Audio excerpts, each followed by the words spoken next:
Roy Hodgson and Watford, a doomed marriage both sides would like to forget. It was a fond farewell, even as he returned to the scene of personal disappointment.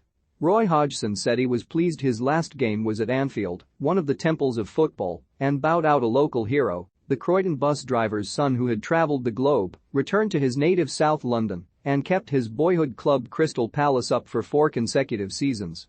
Arsenal gave him a guard of honour when they visited Palace.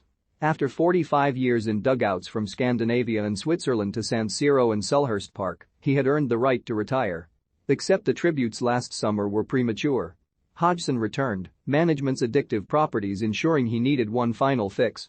Going to Watford was a mistake, for him and them alike. He has extended his record as the Premier League's oldest ever manager. His final game, at Stamford Bridge on Sunday, will come at 74 years, 9 months and 13 days.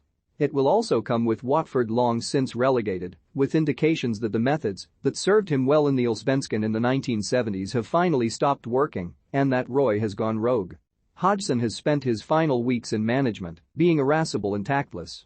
Which, unless your allegiances lie with Watford, has offered entertainment. There was his lap of honour of Selhurst Park, getting the acclaim from Palace fans that he was denied in COVID times, but then he forgot to acknowledge the Watford support. He had contrived to blame the rivalry between the two clubs on the Hornets.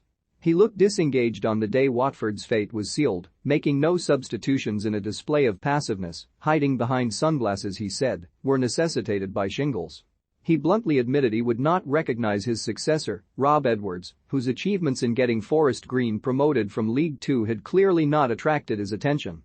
He has an 11.8% win rate which is unlikely to improve against Chelsea. His return of 0.52 points per game means he could only come third in Watford's Manager of the Year poll.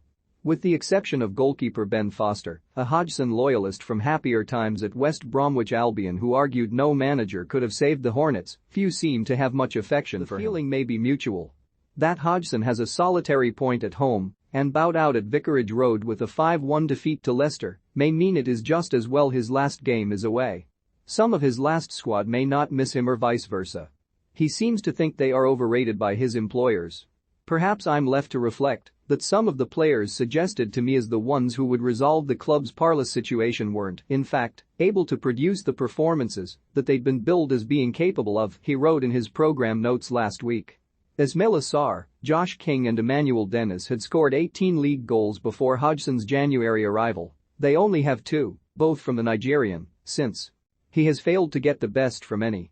He at least engineered 3 clean sheets in his first 6 games in Watford's historically atrocious defensive record. No team has conceded more on their own turf in a top-flight season in the last 6 decades, reflects more on others, and not merely because their owners have long shown an aversion to spending sizable fees on defenders.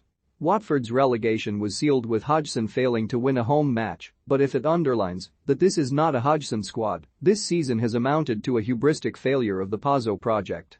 The appointment of Edwards, the antithesis of many a Pazzo manager, suggests a recognition of such.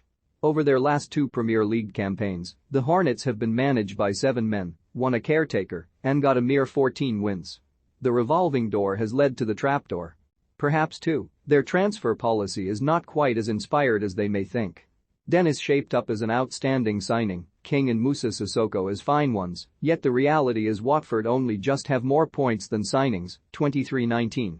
Some were futuristic, some may crop up in random Europa League runs in future seasons and Hossein Kamara won Player of the Year despite only joining in January, but somewhere along the line Watford forgot the principles of team building.